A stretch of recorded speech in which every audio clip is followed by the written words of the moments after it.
Thank you. Thank you for inviting me for this.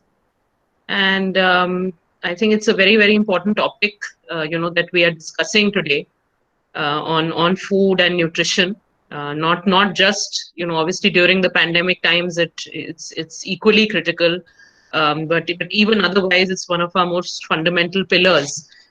So yeah, so I think I'll, maybe just share some thoughts on this, and then if there are any specific questions or specific areas that you would like to talk about, then maybe we could do that.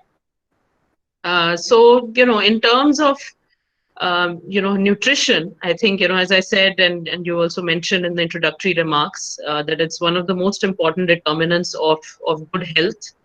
And so even in our response against this pandemic, there is a big need to focus on nutrition, and I think this would have to be disaggregated, depending on the needs of different kinds of groups in the population.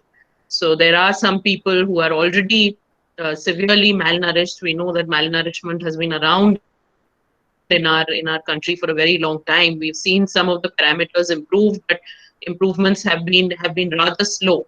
And when we look at anemia in women, we still have almost 1 in 2 women who are, in the so-called reproductive age group who are anemic. So these are really still very unacceptable numbers, for us.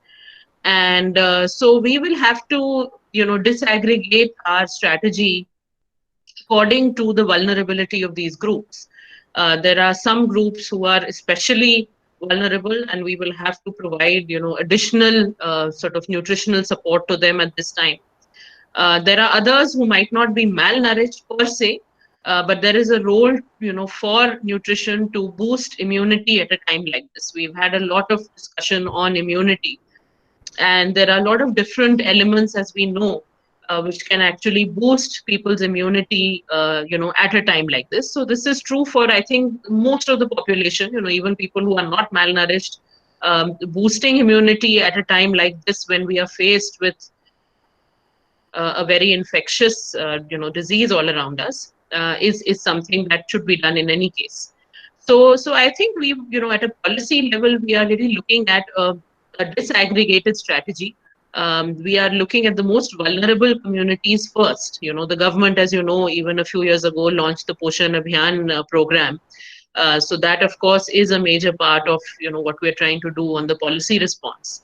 And we're trying to use as many of our the presence of our workers in the fields to ensure that we can reach adequate nutrition to people who need it the most at this time. But of course, the government alone at a time like this is not going to be able to manage the whole response, and that is why we've also linked up with a lot of civil society organizations, and a lot of other networks of volunteers, because it's quite possible that the government is missing out on people, some people who are the most vulnerable at these times, especially during the lockdown. It has been difficult for certain groups in particular, be it the senior citizens, be it women in many cases. Of course, we've had so many issues with the migrant workers and all those other types of groups as well. So I think we're also tying up with civil society organizations in a very big way, because this is a sort of emergency response that needs to be put together at this time, so that we can, at least tide over this phase of sort of this pandemic, and where the infection is spreading acutely. The other aspect I think we've been looking at now closely are the urban slums, because if you look at the pandemic, it is still largely a disease of our big urban centers, of whether it's Mumbai, whether it's Delhi, whether it's Chennai. It is still, Ahmedabad, Indore. In fact, the top 10, top 11 cities in the country make up about, 60 plus percent of India's total cases. So India's cases right now are not spread out evenly across the country. They're right now very much concentrated in our big urban centers. So urban slums become a very important area of focus, and we already know that urban slums are very vulnerable in terms of poor, water sanitation in many cases. Of course, malnutrition is rampant in a lot of these areas.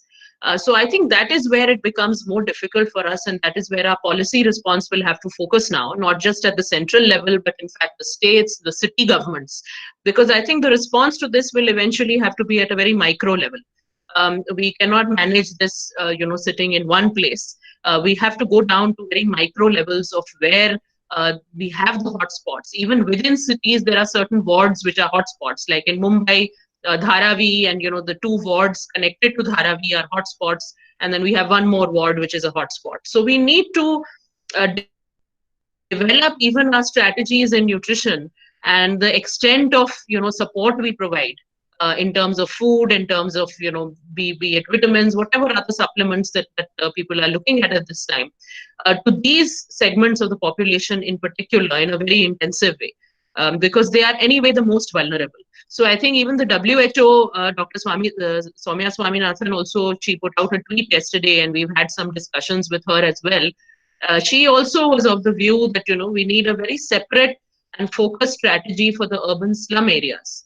And I think that is where a lot of our focus, even on the nutrition side, will have to come in during this pandemic, if we really want to address the most sort of vulnerable segments. Because I think we have seen a pretty clear sort of link, even as, I mean, the fact is, this is a new virus. We are learning about it every day.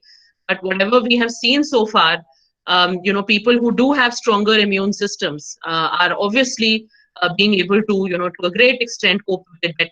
Or they, in fact, some of them have no symptoms at all. In fact, a large number of our people are actually completely asymptomatic or have very mild symptoms. So definitely immunity, or underlying, nutrition, your underlying ability to fight this disease has a huge role to play. And I think that is something which is becoming clear to everybody. So I think the policy, response at this time and going forward, at least in the short term, will have to really identify these most vulnerable groups, whether it's women, whether it's slum dwellers, whether it's the elderly, because we have large elderly people who live in, vulnerable circumstances, and then sort of develop and focus our nutrition strategies accordingly. So I think we have a lot of the basics already in place. We know inherently what is good in terms of nutrition for these groups. The challenge is reaching out to all these people at this time, when our resources are very, very stretched, and we are pulled in all sorts of directions. So I think that is going to really be the challenge for us at a time like this. So yeah, I'll stop here, and I'm happy to whatever you would like to discuss or focus on in terms of questions. I think we can take it forward that way.